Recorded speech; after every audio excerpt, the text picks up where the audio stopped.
Greetings and welcome to this video about starting your own firm. Let's engage.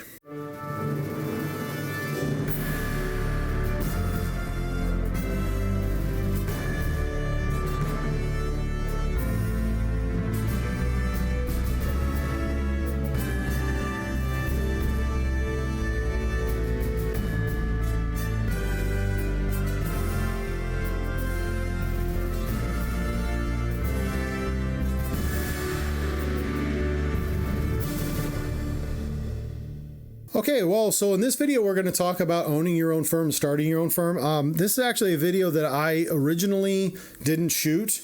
It was something I kind of wanted to do, but time wasn't going to allow me to do it last week. And then as I began to realize some of the diversity issues that we were talking about in this week, this actually kind of worked out to being done in this week. But I also wanted to give this to you. It's an optional video. You don't have to watch if you don't want to. But again, it's something that I did have a request that in my Wednesday class where people would basically come up to me and say, hey, you know, it'd be nice to have that video just so that we can kind of see some of the stuff that you went through in starting your own firm. The way we're going to do this for this class, I'm going to talk about my own experiences. My experiences are mine. They're not general. They don't apply to everything. It's not everything. Okay.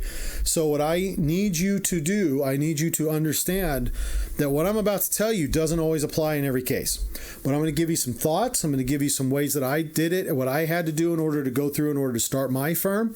And hopefully, you know, if you guys decide that you want to go ahead and start your own firm at some point, I'd love to welcome you to the club. I love the competition. So, you know, I'd be very happy to have some more competition out there from good people. And realize, I think the most important thing to understand, one size does not fit all. So if you're going to decide to do a firm, you know, you may start a firm and you're basically like, all I want to do is tax returns. Okay, that's fine. Your firm's going to look a little different than mine. All I want to do is audits, reviews, and compilations. Again, your firm's going to look a little different than mine. Okay, so there's going to be a whole host of things that you have to deal with on this, figuring out your own identity and bringing it up. And again, it's going to be something that you have to kind of take a look at and figure out how you want this to make work for you and how you can be successful at this. And so let's begin. Okay, what does it take to start a CPA firm? It takes a sincere desire to work for yourself and have only boundaries set based on your own experiences.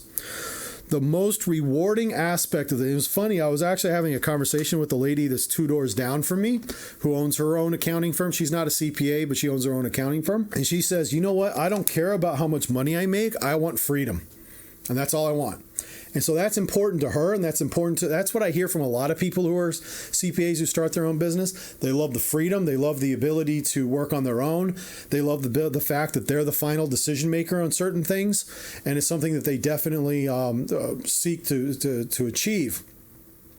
A personal recommendation, I would actually recommend working in the accounting industry for at least 5 years before you do this. There's just a lot of different processes and a lot of different things that happen in running your own business that I personally feel really work out better for you if you've had at least 5 years in the industry. Personally, I actually recommend a little more. I started my own firm after I had been working in the industry for roughly about 5-6 years. But, you know, I felt that if I had actually gone all the way, and I was never a manager in the accounting industry, but because I was a manager in the Navy, and then of course because I had other previous management experience, and I had started my own business also when I was 19. Didn't go very far, but because of all that, I felt like I was a little ready.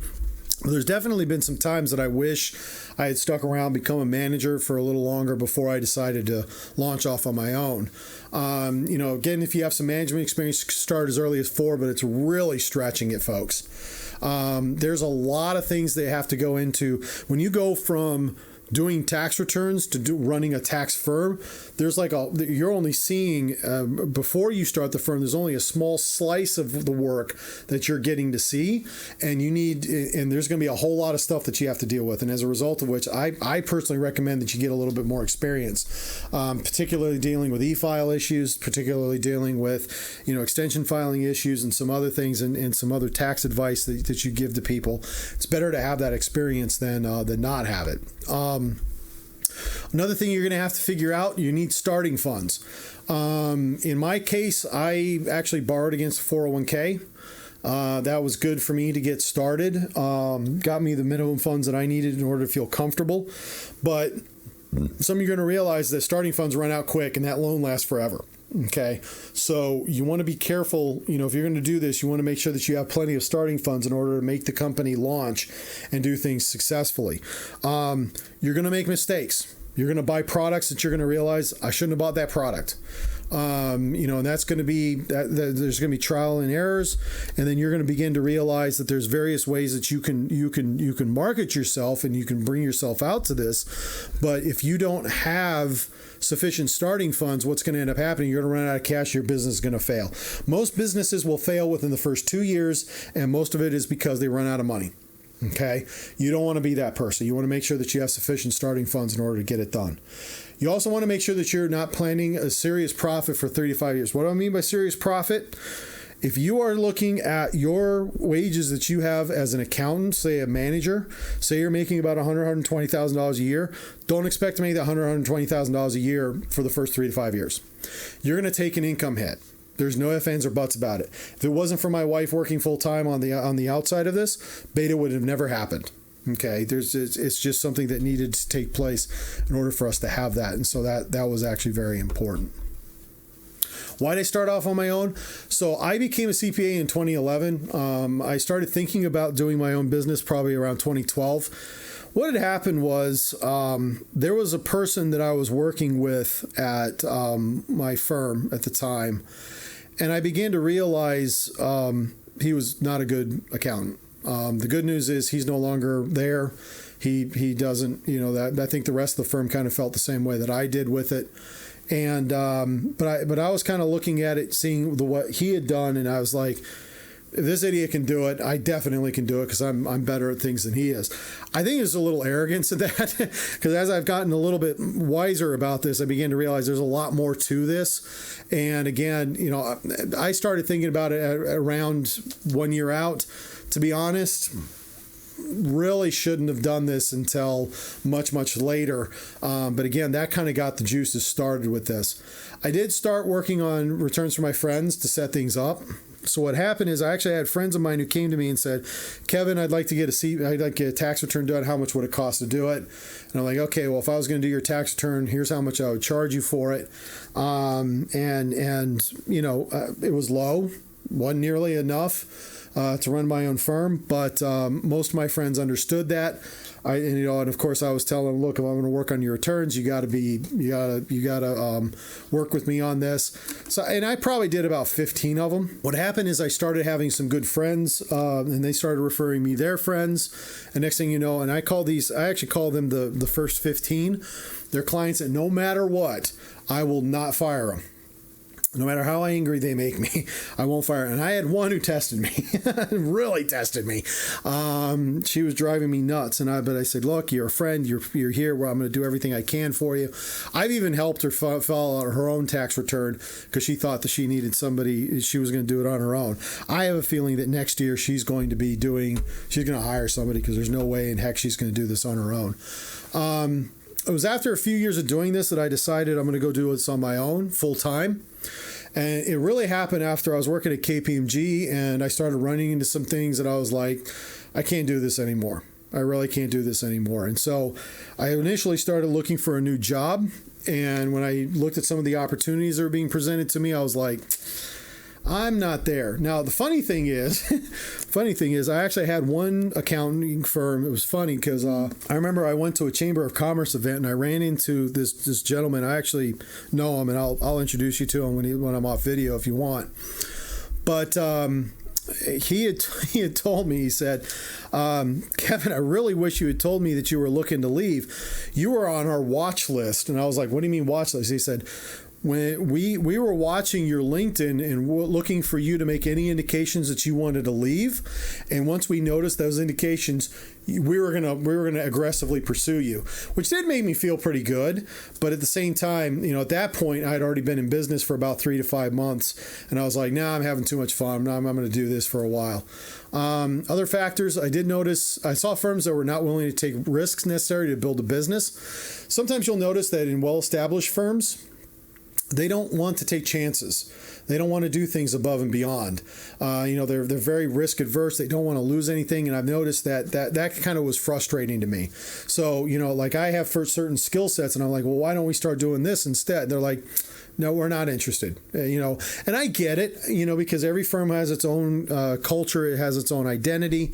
And what I was bringing to it wasn't a match, which is probably one of the reasons why I didn't stay there for very long anyways. But that's just kind of some of the stuff that I noticed. I also noticed that firms I saw firms that there is a sense of urgency to expand beyond boundaries when firms are in the startup stage. So, for example, if when firms are in the startup stage, it's beg, borrow, and steal. You're gonna take any client that's willing to hire you, and that's good for the beginning, but after a while, and actually beta's starting to get to this point, we're kind of like, look, we do tax returns for these people, these people, these people, these people. These people and these people I really do enjoy doing tax returns for. These people, I could do more tax returns for them if I get a certain price out of it. And these other people I'm sick and tired of dealing with, we're going to get rid of them. So that's actually something that we're undergoing right now. And you'll get to that point too. I did it in 4 years.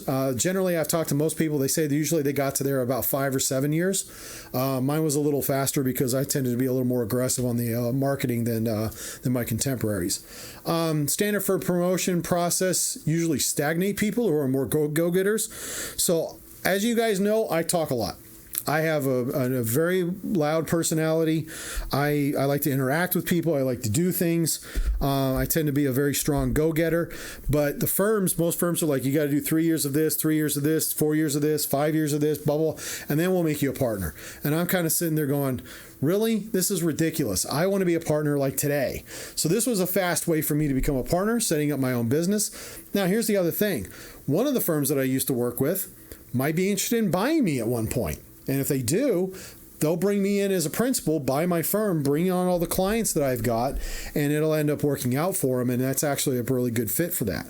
And it's also a way that I could jump over a lot of people, because like several of my contemporaries, they're still at the manager stage, whereas I've been doing partner stuff. Technically, once I have enough sufficient clients, that firm may come to me and say, we're going to make you a partner tomorrow. If we can just buy your firm. That's actually a good way to be able to do that. Could be a good long-term strategy. Okay, so before opening doors, this is what you need to do. You need to have a business plan. First of all, asking for loan money other than 401k loan money or borrowing from your home equity, they're going to want to see the business plan. They're going to want to see all this stuff. Well, actually, if you're quitting your job and they're asking for a home equity loan, they're probably still going to want to see a business plan, because they're going to be like, look, we're going to give you money to do this. We want to see how this thing works out. Now, yeah, you're securing it on your house, so we'll probably use those, the loaning criteria in order to be able to do that. But now you're about to give up a $120,000 a year job to go do this. You may not have enough money in order to be able to survive for all of that. And so it's important. So you want to make sure it has these following components. And we're going to talk about each one of these individually, so stand by for that. It should be, now the business plan, my recommendation is examine it every 4 to 5 years. This is like a strategic management plan, which we kind of talked about in the first set of video series that are coming out this week. And so the strat plan, generally, you want to review it every 5 years anyways. I recommend at year 4, you kind of do what I would say is a preliminary review. And part of the reason why is because you want some overlap. Maybe there's a business line that we originally thought we were going to get into that we're like, yeah, we really wanted to get into that, but we didn't think about it. So let's see if we can do that now that we're more established. Okay. And I've actually got some of those in my business plan and all that sort of stuff. And by the way, while I'm talking to you guys today, I do have a copy of my business plan here. No, you will not be getting a copy of this because this has lots and lots and lots of proprietary information in it, and I can't hand that out to you, but it is something that like I said, it's good.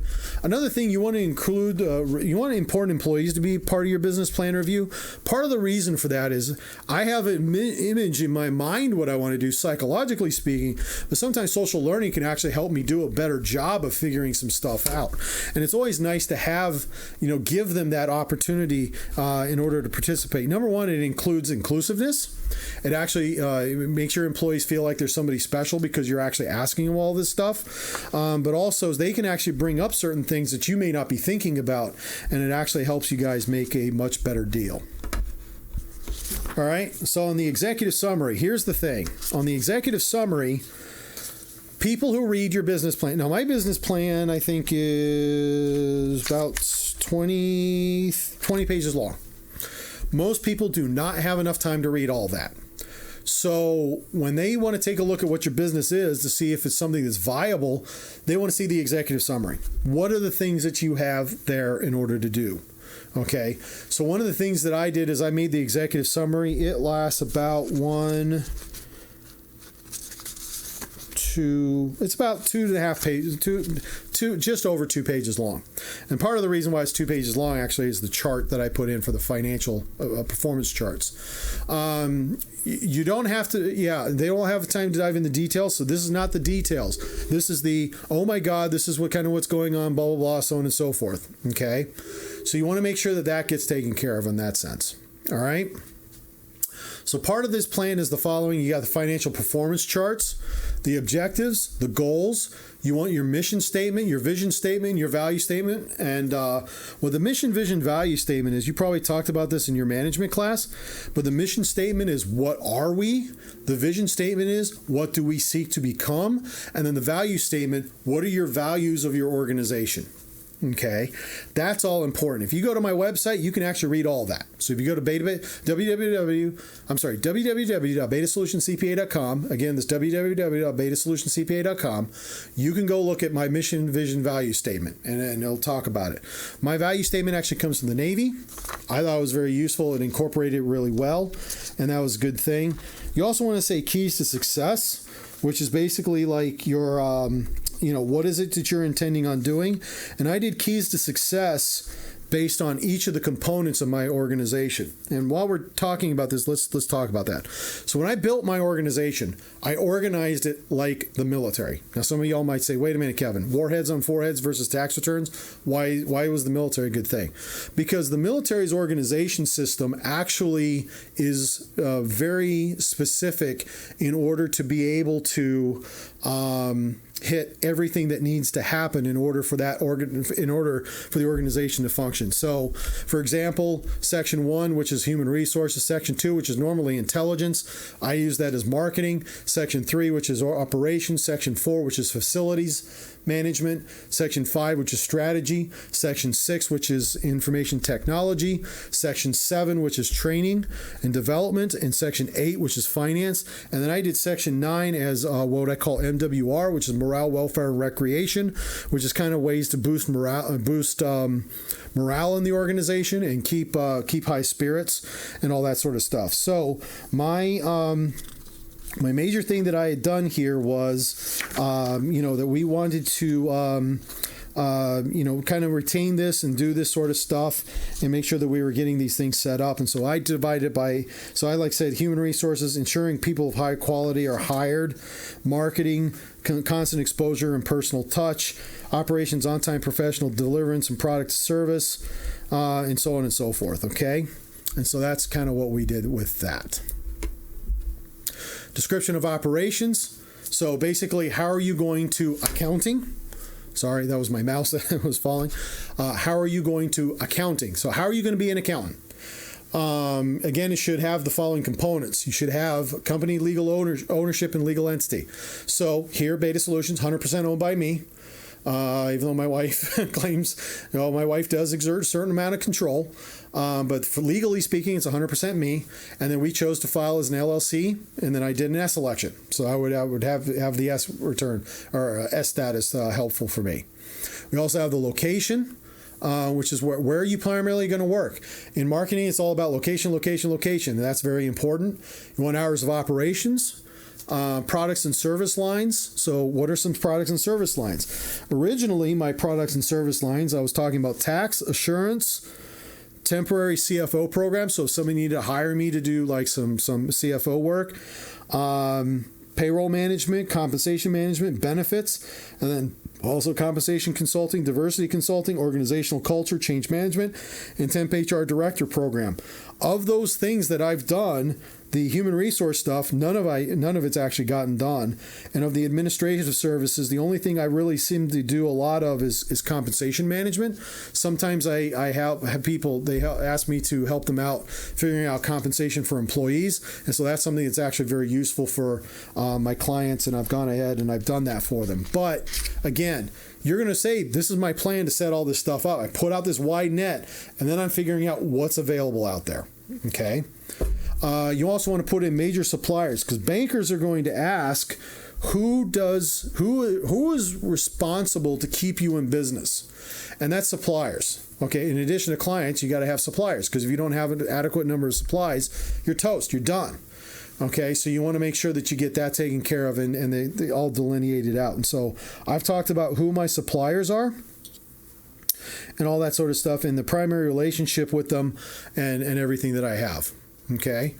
You also want to talk a little bit about your services that you're going to end up doing. And then we kind of get a little bit more into that. Now, again, that kind of gets into products and service lines, but the service itself, is going to talk a little bit more in detail that they're, when they're going to be introduced and everything of that nature.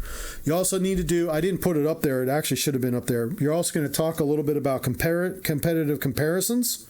So I've got certain people that I have, that this is where I put all my relationships with any organizations that I've been associated with, and who I'm going to work with on that. And then also talk a little bit about the competition, and then the service delivery, how the services are going to get done and things of that nature. We also talk about background, which is how did I get into become a CPA? How did I become an accountant? Why is beta coming into a fruition? And why do we want to do this? The primary reason why we want to do this, it starts to set up some of the identity and culture of your organization. Because what's going to happen is there's going to be certain clients that are going to reach out to you, and they're going to say, hey, I want to hire an accountant, and these are certain qualities that I'm looking for. You put this on your website, and they go, gosh, this guy has some great values that I aspire to. They'll want to become clients. It could be good advertising, but at the same time, it also guides how is it that your organization is being run? How do you do business? That's going to be very important. And then you also want to talk about financial management, which includes like preparation of financial statements and also preparation of other things that are going to be required as a result of that. All right, for marketing, one of the biggest things that I've noticed with people who start their own business, marketing is different from sales and advertising, but they're used interchangeably. So marketing is sort of that measurement of what your market is, who are your potential clients, what are some things that you do, what are the demographics of those people. I'd say it's a lot of statistics management. Sales, how do I sell to these people? How do I interact with them to sell them my product? That's going to be a sales function. And then advertising, which is part of that sales function, but also part of the marketing function, how to inform people that are part of your target audience that you exist. Okay. There's a wide variety of products that are out there. Why is figuring out your marketing plan important? When you start with your marketing analysis. So for example, when I figured out my marketing analysis, I figured out there was a range of income of people that I wanted to target. Okay, so then I go out to all the radio stations and I say, which radio station targets those people? And that's who I want to be advertising on. Okay, so that's important. Who tends to use different types of marketing platforms? Very good example, I like to use Yelp when I was first starting out. It was a great way to do certain things. But at the same time, with Yelp, there's some drawbacks to it, and I'll kind of talk a little bit about that later on. But it's a kind of a bigger net. So, you're probably going to see more of what I call the 10-3-1 rule. You have 10 contacts, you get 3 interviews. Those 3 interviews lead to 1 sale. Okay, so sometimes that ends up happening, especially in the tax industry. I actually noticed it's probably more like, I would say it's actually probably more like 10-4-2, because I tend to get more sales out of it. I don't know if it's because I'm better or if it's just because the product sells itself. It's actually pretty good in that sense. So the marketing plan should have the following components. You should have a marketing analysis, a competition analysis, where we've kind of talked a little bit about some of the competition that we have out there. When you talk about competition, you don't necessarily want to say, well, I'm competing against Miller Musmar. I'm competing against, Gelman Rosenberg Friedman. I don't put specific firms out there, but I say there are, like for me, when I did my competition analysis, I said there's CPA firms, there's tax preparation firms, there's EA firms. And what is it that I offer that the other guys don't? Okay, that's going to be very important in order to do that. And then we also got to talk about pricing. This is something that you're going to need to figure out. One thing I'm noticing in the marketing in the market at this time, most people don't like hourly rates because they don't know what the price is going to be. Okay, what they're going to do is that you're going to get a copy of their tax returns for prior years, see how difficult they are, say this is how much it's going to cost for me to do your tax returns. And that's something that's going to be very important for you. And you give them an estimate. Generally, you don't go over the estimate unless some surprise happens, at which point you reach out to them and say, look, when I did the estimate, this included this, but kind of that's out of the scope of what we do. And that's why engagement letters are important, which is going to be the topic for next week. Okay, so you want to make sure that you get that taken care of as soon as you can and get that kind of set up. All right, so talking about human resources. Now, some of you might say, Kevin, it's going to be a one-man shop. Why do I need to worry about this? If you think you're not going to hire somebody, get ready for a surprise. At some point, you're going to get to the point where you're like, I'm doing a lot of garbage that I don't want to do. And so I'm going to need... It's hard to do everything on your own. Answering phones on your own, doing tax returns on your own, preparing tax returns on your own, reviewing tax returns on your own. All that stuff, you're not going to get a very high quality product unless you have other people helping you out. And so it's going to be very important that you understand, how is it that I'm going to hire people to help me out in order to do these things. And so it's, like you said, it might not be important now, but quickly you'll notice it's hard to do everything on your own. Okay, so you want to make sure that you have good human resource plans put into the aspects of it. It should have the following components: business rule for determining when to hire. That's something that I ended up doing and figuring out with that. I lined up with this, this way that it worked. We also, have various recruiting locations if needed. And also any legal compliance issues if necessary. So, for example, if I go over 50 employees, guess what? There's some HR issues I'm going to have to deal with. If I go over 15 employees, I got EEOC issues I'm going to have to deal with, and stuff of that nature. That all needs to be put into your plan. Now, are you going to know everything when you start this out? Probably not, but it's going to take a lot of research. This business plan took me somewhere around the nature of about 6 months to develop. Okay, so I knew about 6 months out that I was going to start my own firm. But it's kind of funny, as you do this process, the business plan forces you to think about things that you would not ordinarily think about. And I think it actually made me a much better firm owner, so that I was aware of certain things that were going to come out. So then you're going to have strategy. Strategy is more about the legal structure, some of the required items to allow the company to come into existence. So this section, you should talk about the articles of organization, organizational networks you're planning on forming. So if you're going to have strategic alliances with chambers of commerce, if you want to do scripts for cold calling, it's important. Setting up the organization with you will partner with. So, for example, I had really good relations with Gelman Rosenberg Friedman. So when I decided I was going to start on my own, they were very supportive, and they said, look, we want to help you out. They actually sent me clients because if clients couldn't afford to work with them, they'd send them to me. It was a good deal to have happen, and it was great. So keep that relationship, keep that going forward, and everything moves forward on that. And so that's actually really good. The other question you want to ask yourself is, what are you going to do on the first day? The first day that you get into business, You got to be doing activities. Now, for the most part with a CPA firm, probably not as important because you're just going to come to work and you're going to do your own thing. You're going to probably be doing the same thing that you started on all the days that you had, because you're going to probably have to have an office location for up to 1 to 2 months before you open doors. I remembered I kind of was a little unique. I started off in my basement. And then once I had started, I actually was doing that in my home, and then I eventually moved out to a Regis office, which we'll kind of talk about later on. Development of any required skills to use software. So, for example, I started when I purchased software, I knew how to build a tax return, but there were certain aspects of the tax return program that I didn't know. So I attended additional training to learn how to use it. That was important. You got to pay for it. And it's money you don't have up front, you're going to need it. So that's important there. Also, the development of engagement letters. That, my personal recommendation is that you subscribe to either Checkpoint, BNA, or one of those other tools. They have generic engagement letters that you can use. And based off those engagement letters, you can add and subtract things that are necessary in order to get your engagement letters to really hit what you need. Like, for example, I noticed that the engagement letter that Checkpoint gave me didn't really seem to say too much about... it didn't say too much about, information technology, so I put in a couple paragraphs of that. Okay, and then you want to do the preparation of your first organizers. The tax software that you get are going to pretty much have organizers already prepped up and set and ready to go. And your audit software will probably have something similar to it, for standard audit documents that we need from clients. But focus on tax returns for a moment. The organizer that comes up, I enter in the client's data, I hit print, it'll print an organizer. I can send it to them. Those organizers are pretty generic. So you want to take some time going over those organizers and making sure that they're asking all the questions that you want to be asking of all your firms. Most tax return programs will allow you to modify the organizers to add or subtract certain things that you think are important or don't necessarily apply.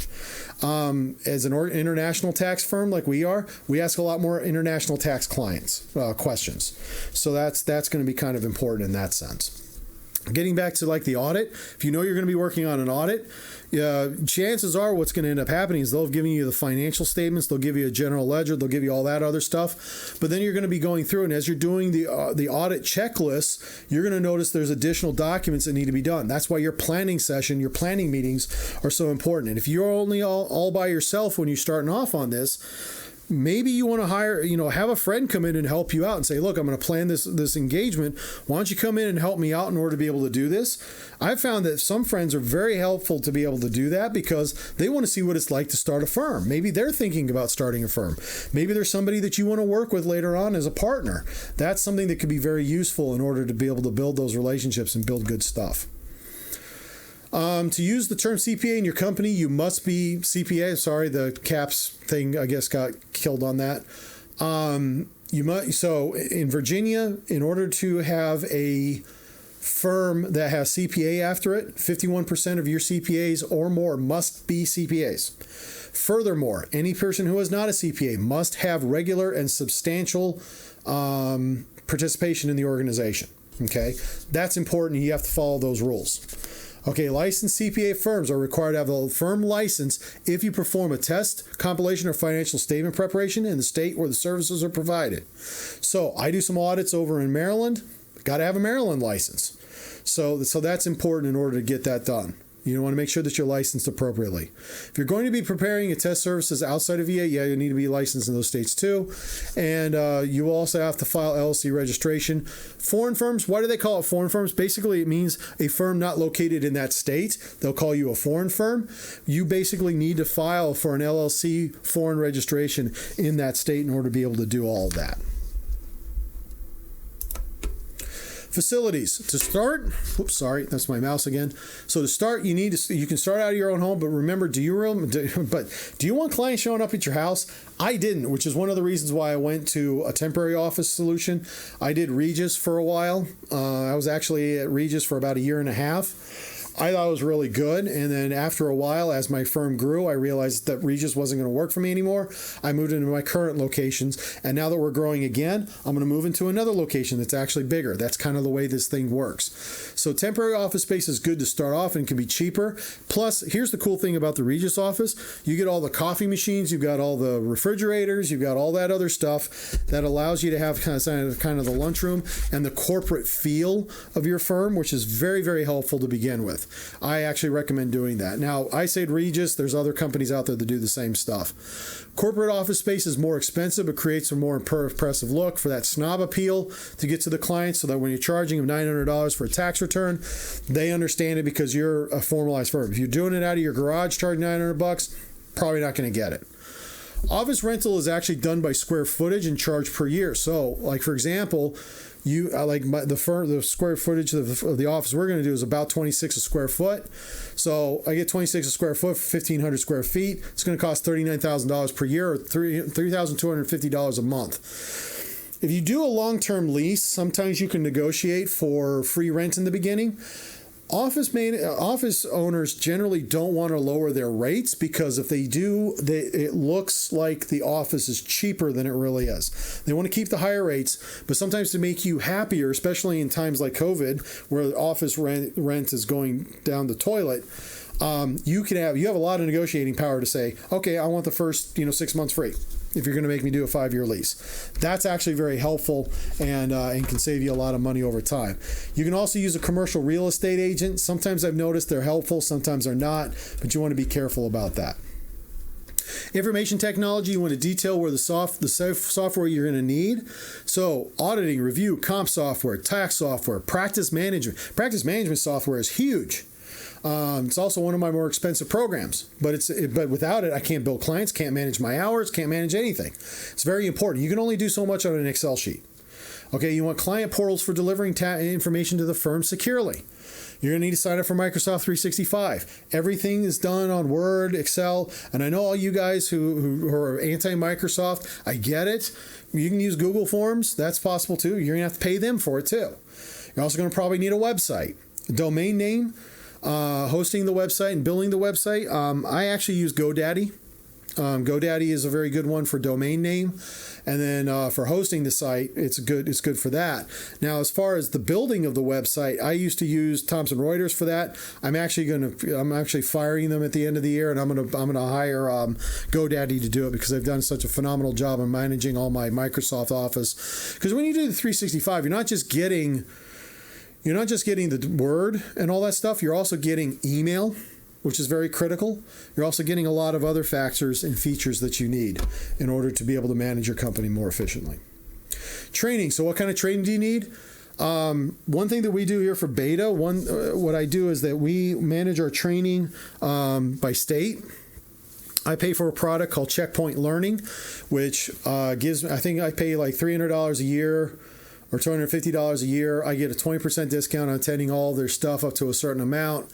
And then not only do they have the training that I can take anytime that I want for free, because I've already paid for it, but they also have the ability to track all of the training. If I go get CPE from somewhere else other than Checkpoint Learning, I can put it in the system as I've gotten this done.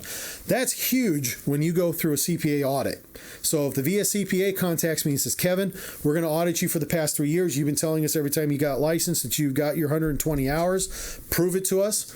All I have to do is go to Checkpoint Learning, bada bing, bada boom, and we can do that report to them. If they want to see copies of the certificates, I've got copies of those.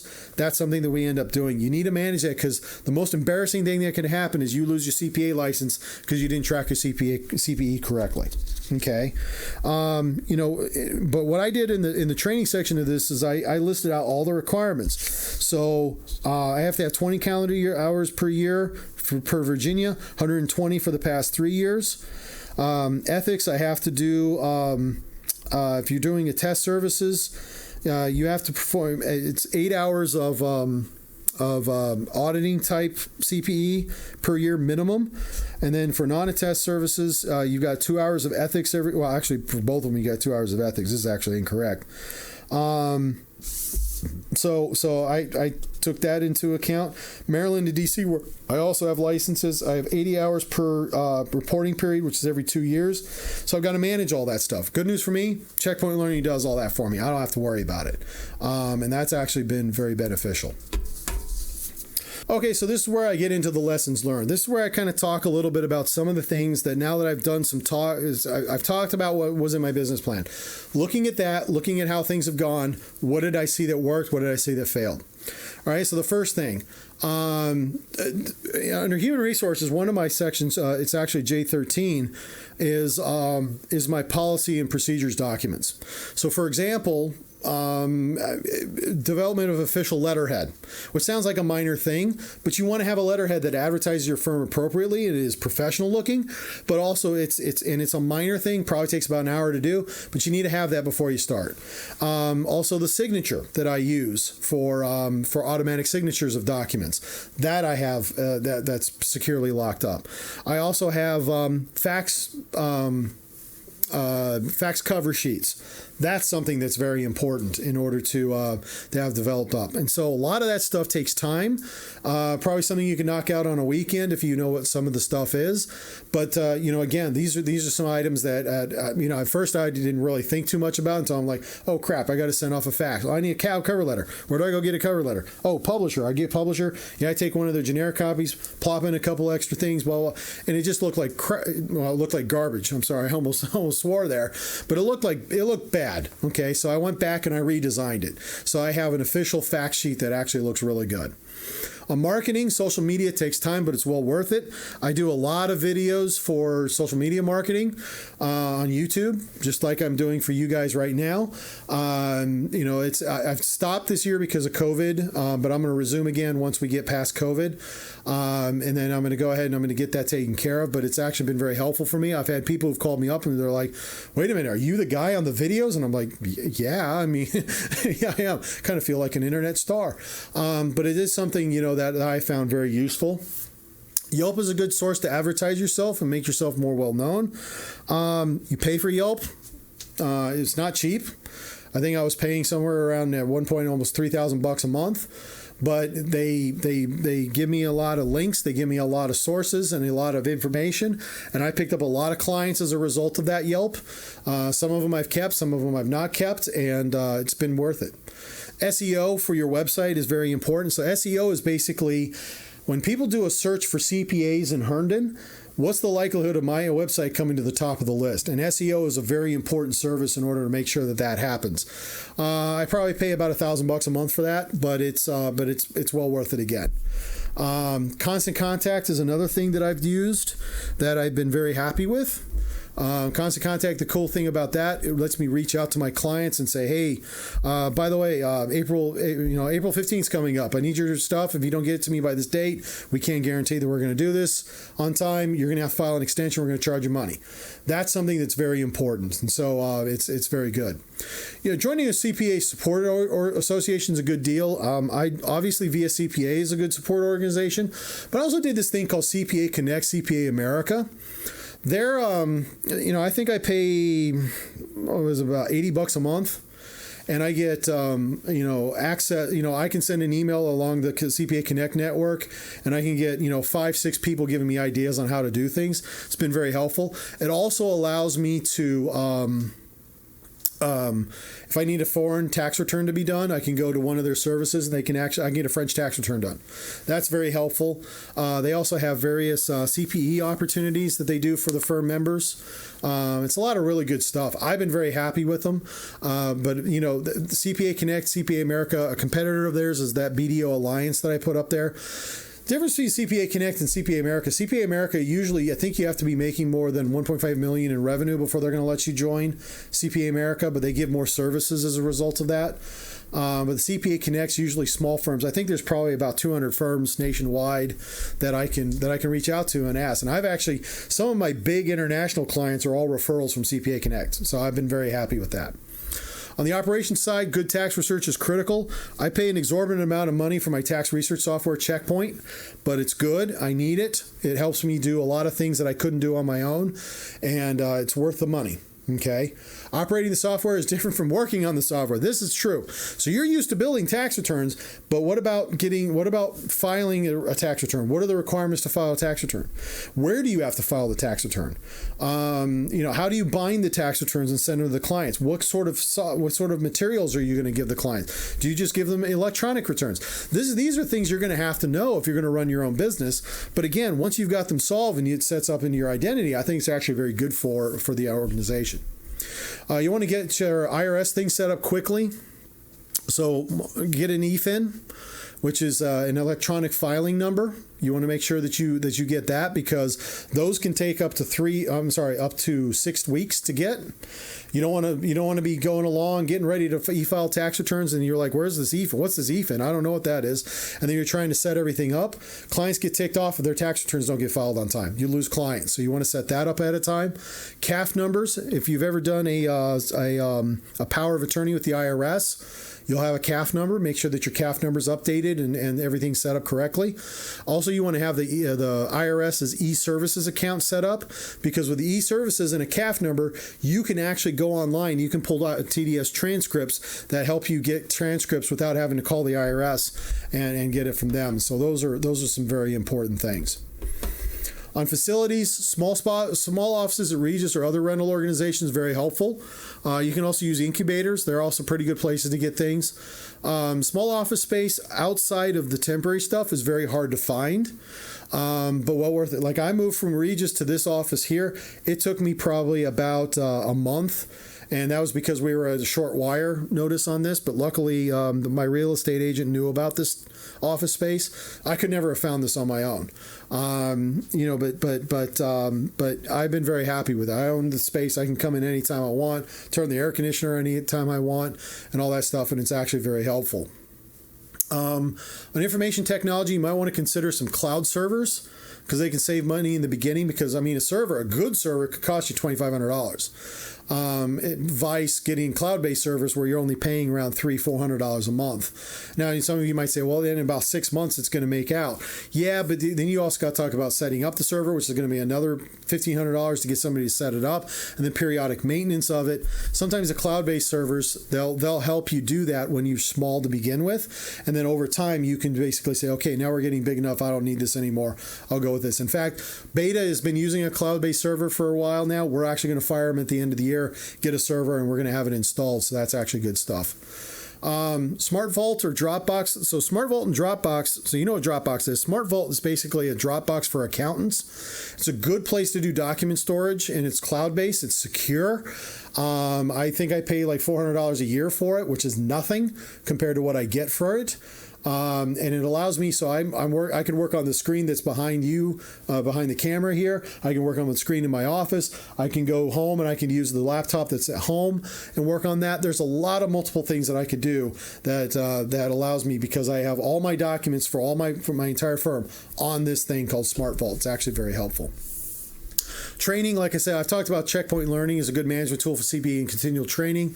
And again, like Dan, my staff, I remember I got him a subscription too. He had some downtime. There wasn't a whole lot going on. He's like, well, what do I do? I said, take some training. So he spent a week taking training. That was and I already paid for it. So there was no big deal with it. If you're looking for Big Four type training, so like, for example, if you go work at the Big Four, usually they have annual training where they carpet you off to a location. You're there for an entire week and you do some training. Checkpoint actually offers this thing called Audit Watch and Tax University. So the Audit Watch, it's basically like 4 days of training. It's at various levels. I think they have levels 1 through 6. And then they have a 4.5, so there's actually like 7 levels, and it takes you and your staff through a typical training program like you would have at the Big Four. I think for virtually each year it's like $700, which is pretty cheap considering the fact you get 24 credit hours. I think it's great. Normally when they weren't doing this, it would be with facilities. You're in a room with about 40, 50 other people. Great networking opportunity. Great way to shake hands, kiss babies, maybe find another staff staff to work for you, it's a win-win-win for everything. And then, of course, the tax university, they do the same thing. I think it's 1 through 4 on the levels, and it takes you from beginning staff all the way up to, a partner of the firm in order to be able to go through a lot of that. Okay, and then on financial management, you want to establish a good relationship with your banker. They can get you out of trouble when you get into it. And I say when you will get into it, because cash flow management is always a challenge for small firms. You want them to be able to back you up, have a good relationship. If they have a good relationship with you, they can save your butt. And if you have a bad relationship with them, they don't care. They're going to let you fly.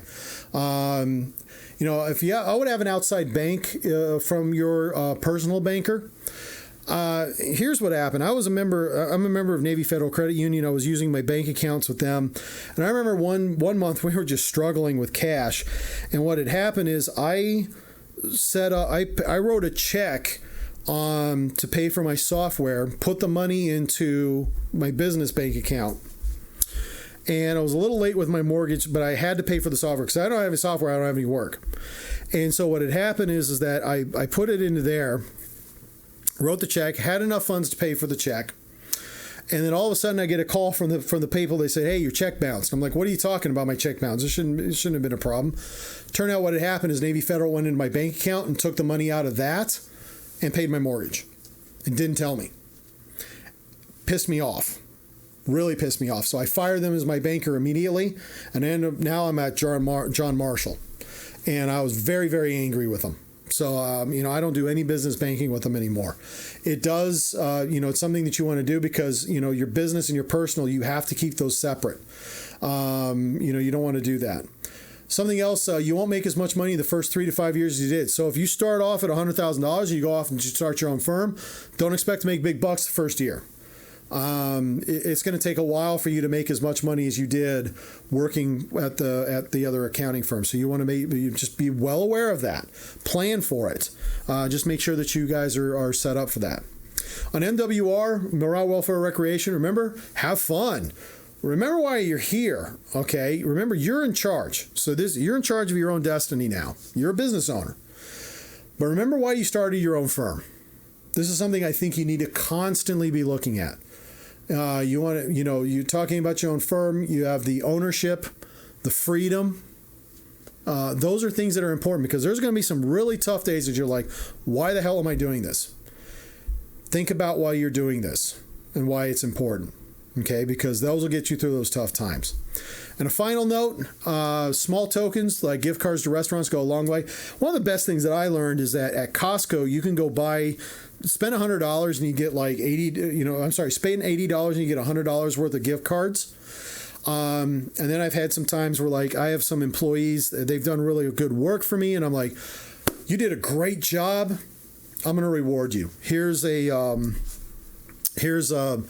card in order to to kind of make you feel better. And I've had some employees that came to me. It was like a $25 card, but it was to, for example, I think I did $50 cards to McCormick Steakhouse. I did that for like one of my employees once, and he came back to me, and it was like $50. It was nothing for me, but for the employee, it just meant so much more.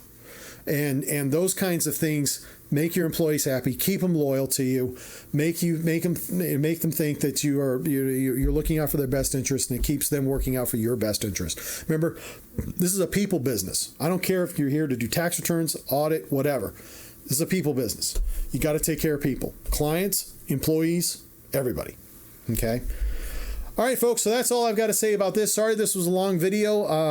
Again, this is, like I said, this was a request that you guys made.